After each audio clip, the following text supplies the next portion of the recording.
Firstly, it is important to set out the key concept of this question.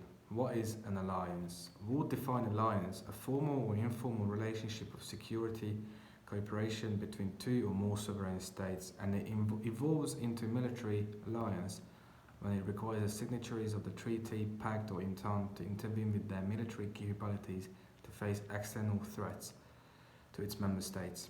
Looking at the United Nations purpose regards to using military force, had begun with the concept of universal international organization to end all wars. And the UN's main objectives are conflict prevention, peacemaking, peacekeeping, peace enforcement, and peace building.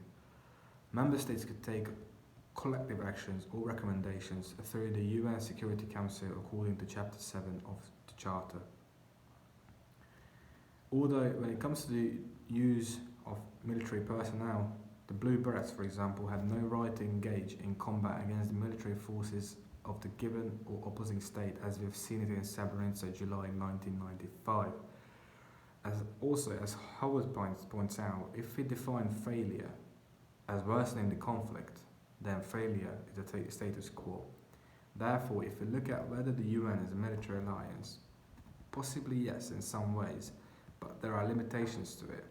For example, NATO meant to act upon the approval of the UN. However, US action in 1999 in Kosovo suggests different under the United Nations mission in Kosovo. The UN is formed for preventing threat and establish security within its member states and cooperate with other alliances such as NATO and not against other alliances like it happened in the Cold War when NATO versus Warsaw Pact. Now moving on to the European Union. The EU is a political and economic union with 28 member states and arguably a regional integration association. The EU was established between Western European countries in the 1950s to cooperate and re-establish the economic system post-World War II. Since the establishment of the EU, it helped preventing all military atrocity within its own borders and in Europe since World War II.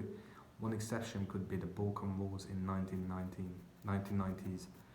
Speaking of military, the EU does not have its own army, although there are programs within the EDA, European Defence Agency,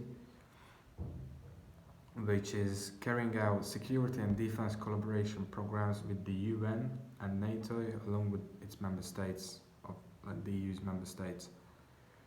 Also, 23 out of 28 member states are also members of NATO, so most likely if a threat on security rises in one of the EU member states, then realistically the UN will step forward in order to prevent the threat.